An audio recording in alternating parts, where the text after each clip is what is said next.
Assalamualaikum. This is Tahir Afaki and you are watching my channel Tahir Afaki. हमारा आज का मौजू है फीचर्स ऑफ तुर्कश कॉन्स्टिट्यूशन। दोस्तों, आज के मौजू में हम तुर्कश कॉन्स्टिट्यूशन के बारे में जानेंगे कि तुर्कश कॉन्स्टिट्यूशन कौन सा सिस्टम देता है तुर्की को, और इसमें गवर्नमेंट सिस्टम क्या है, स्टेट सिस्टम क्या है, यहाँ की पार्लियामेंट के पास कैसी पावर्स हैं, और यहाँ का प्रेसिडेंट या हेड ऑफ स्टेट या हेड ऑफ गवर्नमेंट वो कौन कौन से इख्तियारात का मालिक है। तो आइए आगाज करते हैं। दोस्तों, तुर्की का नाम द रिपब्लिक ऑफ तुर्की है, ये इसका ऑफिशियल नेम है, और तुर्की का मौजूदा कॉन्स्टिट्यूशन 7 नवंबर 1982 में इंप्लीमेंट हुआ। ये बेसिकली तुर्की का 4th कॉन्स्टिट्यूशन है, और इस कॉन्स्टिट्यूशन में अभी तक 19 अमेंडमेंट्स हो चुके हैं। इसके टोटल 177 आर्टिकल्स हैं, और 3 दफा जो इसमें अमेंडमेंट्स हुई हैं वो रेफरेंडम के जरिए हुई हैं। दोस्तों, अगर हिस्ट्री ऑफ तुर्कश कॉन्स्टिट्यूशन के बारे में देखें तो अभी तक तुर्की में 4 कॉन्स्टिट्यूशन आ चुके हैं। पहला कॉन्स्टिट्यूशन 1921 में आया था, दूसरा कॉन्स्टिट्यूशन 1924 में आया था, तीसरा कॉन्स्टिट्यूशन 1961 में आया है, और लास्ट कॉन्स्टिट्यूशन जो कि अभी इंप्लीमेंट है ये 1982 में आया है। इन तमाम कॉन्स्टिट्यूशन की जो नुमाया खुसूसियात है वो ये है कि तुर्कश कॉन्स्टिट्यूशंस ये सब के सब सेकुलर सिस्टम को अप्रोच करते हैं, तुर्की को सेकुलर स्टेट डिक्लेयर करते हैं, और इनमें sovereignty belongs to the people of the Turkish nation. अब हम देखते हैं कि तुर्कश कॉन्स्टिट्यूशन के फीचर्स क्या हैं। फर्स्ट इसका फीचर है कि ये रिटन कॉन्स्टिट्यूशन है। इस कॉन्स्टिट्यूशन के 177 आर्टिकल्स हैं, और अभी तक इसमें 19 अमेंडमेंट्स हो चुकी हैं। दोस्तों, ये बरतानवी कॉन्स्टिट्यूशन की तरह अनरिटन नहीं है, बल्कि ये रिटन कॉन्स्टिट्यूशन है। इस कॉन्स्टिट्यूशन में जो सबसे बड़ी अमेंडमेंट हुई है वो 16th अमेंडमेंट है। अकॉर्डिंग टू 16th अमेंडमेंट तकरीबन 113 आर्टिकल्स इस अमेंडमेंट में अमेंड किए गए हैं, और ये कॉन्स्टिट्यूशन ये बुनियादी तौर पर रेफरेंडम के जरिए पास हुआ है। 2010 में ये अमेंडमेंट पास हुई थी। इसके साथ साथ तुर्कश कॉन्स्टिट्यूशन का जो प्रीएम्बल है ये नेशनलिज्म पे जोर देता है, और फर्दर ये सेकुलर डेमोक्रेटिक सिस्टम पे जोर देता है। इसके मुताबिक sovereignty belongs to the people of Turkey. तो सॉवरेनिटी के हामिल जो है वो तुर्की के लोग हैं। यहाँ तकरीबन तमाम मज़ाहब को आज़ादी हासिल है, लेकिन अगर टेक्निकली देखें यहाँ पर सेकुलरिज्म, अमेरिका वाला सेकुलरिज्म नहीं है बल्कि फ्रांस वाला सेकुलरिज्म है, जिसके तहत बिल जबर ये सेकुलरिज्म इंपोज किया जाता है। फिर ये यूनिटरी स्टेट सिस्टम देता है, ना कि फेडरल स्टेट सिस्टम। इसके तहत अनकरा जो कि कैपिटल है वो तमाम पावर्स का मंबा और मरकज है।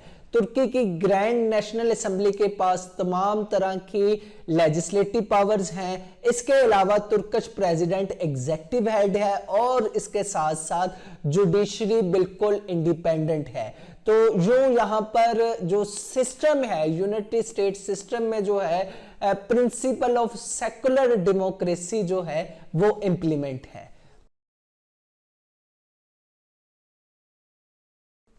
फिर हम देखें तुर्कश कॉन्स्टिट्यूशन तुर्की के लोगों के राइट्स को सिक्योर करता है, तुर्की के लोगों को राइट्स देता है। अगर हम देखें ये तुर्की के वो कौन कौन से आर्टिकल्स हैं जो कि तुर्कश लोगों को राइट्स दे रहे हैं, तो article 20 is about the privacy of individual life, article 21 is about the domicile, और article 22 is about the freedom of communication, article 23 is about the freedom of residence and movement, Article 24 is about the freedom of religion and consciousness. Article 25 is about the freedom of thought and opinion.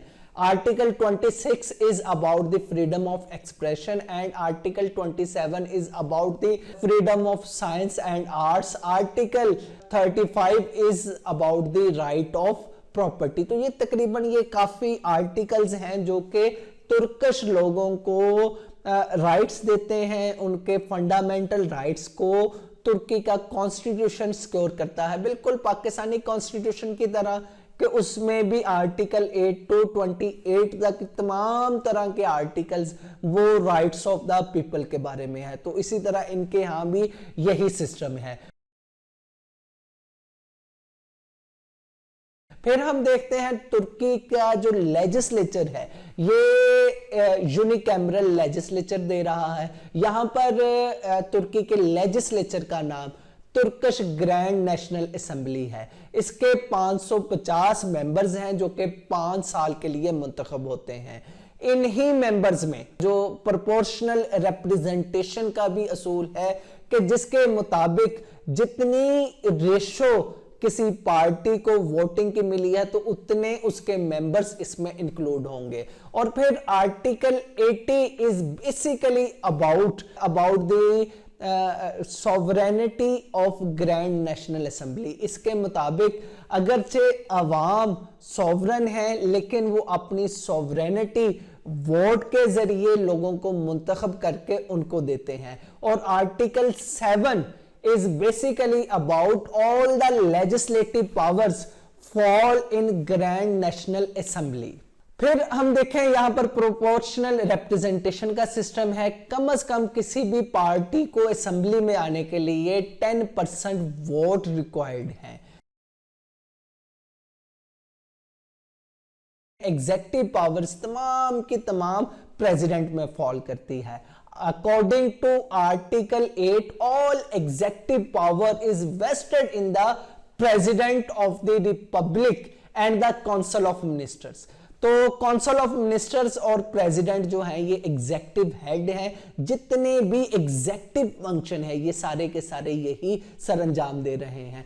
2017 से पहले president head of state था और prime minister head of government था, जबकि after 19th amendment अब president he head of state है और head of government है, जबकि प्राइम मिनिस्टर का ओहदा खत्म कर दिया गया है। जबकि कैबिनेट जो कि इनके यहां हम काउंसिल ऑफ मिनिस्टर्स कहते हैं, उनके पास तमाम मिनिस्ट्रीज हैं, वो प्रेसिडेंट के साथ मिलकर तमाम फंक्शंस को रेगुलेट करते हैं, तमाम फंक्शंस को सर अंजाम देते हैं।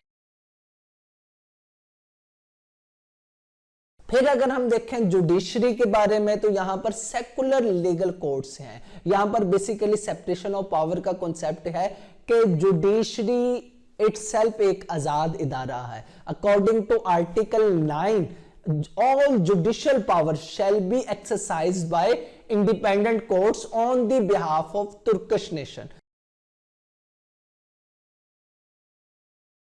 तो इस तरह यहां पर एग्जेक्टिव, लेजिस्लेचर और जुडिशरी ये तमाम के तमाम इदारे आजाद हैं और आजाद रहकर फंक्शन कर रहे हैं, बिल्कुल ऐसे ही जैसे कि अमेरिकन कॉन्स्टिट्यूशन में है, अमेरिकन सिस्टम में है। यही वजह है ये तीनों इदारे अलग अलग फंक्शन सर अंजाम दे रहे हैं। और जैसे कि लॉर्ड ब्रैक्टन ने कहा है, power turns to corrupt, absolute power corrupts absolutely. तो इसी से बचने के लिए कि किसी एक शख्स के पास या एक इदारे के पास तमाम पावर्स ना चली जाएं, यहां पर सेपरेशन ऑफ पावर का कॉन्सेप्ट है। अगर ग्रैंड नेशनल असेंबली अपनी पावर से एक्सीड करेगी तो प्रेसिडेंट उन पर चेक रखेगा, प्रेसिडेंट करेगा तो ग्रैंड नेशनल असेंबली चेक रखेगी। और अगर लेजिस्लेचर कोई गलत लॉज बनाता है, फंडामेंटल राइट्स के अगेंस्ट बनाता है या फिर कॉन्स्टिट्यूशन के अगेंस्ट कोई लॉ बनाता है तो जुडिशरी चेक रख सकती है, प्रेसिडेंट रख सकता है। इसी तरह प्रेसिडेंट के एक्शंस को भी चेक करने के लिए ये दोनों इदारे मौजूद हैं। तो इस लिहाज से यहां पर सेपरेशन ऑफ पावर का कॉन्सेप्ट है। फिर हम देखें कॉन्स्टिट्यूशन में प्रोसेस ऑफ अमेंडमेंट भी बहुत वाज़िया अंदाज में बयान किया गया है। अकॉर्डिंग टू आर्टिकल 175 अमेंडमेंट के दो प्रोसीजर बताए गए हैं। या तो अमेंडमेंट, कोई भी amendment 2/3 majority of grand national assembly वो पास कर सकती है, या फिर दूसरा काम ये है कि उसे रेफरेंडम के लिए आवाम के सामने रखा जा सकता है। अभी तक 19 अमेंडमेंट्स हो चुकी हैं और इन 19 अमेंडमेंट्स में 3 अमेंडमेंट्स ऐसी हैं जो कि रेफरेंडम के जरिए पास हुई हैं, और ये रेफरेंडम के जरिए पास होने वाली ये अमेंडमेंट्स 2007, 2010, 2017 में पास हुई थी। तो इस लिहाज से अगर देखें, इनमें जो सबसे अहम अमेंडमेंट जो कि 2010 में पास हुई थी, इसमें तकरीबन टोटल कॉन्स्टिट्यूशन के 177 आर्टिकल्स में से 113 आर्टिकल्स को रिवाइज किया गया था, 113 आर्टिकल्स को रीशेप किया गया था, री अमेंड किया गया था, और ये अमेंडमेंट्स लोगों के सामने रखी गई। तो लोगों की 58 मेजॉरिटी ने इन अमेंडमेंट्स को अप्रूव किया था। इस तरह से अगर हम कहें कि जैसे कि पाकिस्तान में 18th अमेंडमेंट पास की गई है, सिमिलरली 16 अमेंडमेंट भी इसी से मुतल्लिका ही थी, ऐसी ही अमेंडमेंट थी जो कि 2010 में ही अप्रूव हुई है, 2010 में ही इसे अप्रूव किया गया है। तुर्की की जो नेशनल सिक्योरिटी के मुहाफिज जो हैं वो तुर्किश आर्म्ड फोर्सेस हैं, जो कि प्रेसिडेंट के अंडर हैं, काउंसिल ऑफ मिनिस्टर्स के अंडर हैं। आर्टिकल 117 जो है वो इनका जो एग्जीक्यूटिव हेड प्रेसिडेंट को करार देता है, जबकि 2017 से पहले इनका एग्जीक्यूटिव हेड अगरचे प्रेसिडेंट इनको लीड करता था, लेकिन ये अंडर प्राइम मिनिस्टर थे, लेकिन अब ये अंडर प्रेसिडेंट है। तुर्की में तुर्किश आर्म्ड फोर्सेस की एक नेशनल सिक्योरिटी काउंसिल बनी हुई है, जो कि आइन के आर्टिकल 118 के मुताबिक ये एक एडवाइजरी काउंसिल है, जो कि national policies, national security policies को तरतीब देती है। तो ये बेसिकली जो है इनका चीफ ऑफ जनरल स्टाफ और इसके 4 मेंबर्स, तुर्किश आर्म्ड फोर्सेस के 4 मेंबर्स इनके मेंबर हैं, और इसके साथ साथ प्रेसिडेंट इनको लीड करता है। तो ये तुर्किश आर्म्ड फोर्सेस कॉन्स्टिट्यूशनली इनका जो है as a power stakeholder इनका कंट्रीब्यूशन है। ये थे दोस्तों हमारा आज का तुर्किश कॉन्स्टिट्यूशन, जो कि बुनियादी तौर पर जो यूनिटरी स्टेट सिस्टम दे रहा है, प्रेसिडेंशियल सिस्टम दे रहा है, जिधर प्रेसिडेंट जो है हेड है, एग्जीक्यूटिव हेड है, और पार्लियामेंट जो है यूनिकैमरल लेजिस्लेचर की हामिल है। तुर्किश पार्लियामेंट जो कि ग्रैंड नेशनल असेंबली है, तमाम लेजिस्लेटिव पावर इसमें फॉल कर रही हैं। यहाँ की जुडिशरी आज़ाद है, लोगों को फंडामेंटल राइट्स हासिल हैं। तो इस लिहाज से अगर हम देखें कि मौजूदा तुर्किश नेशन जो कि आगे से आगे बढ़ रही है, तरक्की कर रही है, यूरोपियन लोगों में अपना नाम पैदा कर रही है, ये तुर्किश कॉन्स्टिट्यूशन ही है जो कि लोगों को उनके राइट्स दे रहा है और तुर्किश नेशन को आगे बढ़ा रहा है।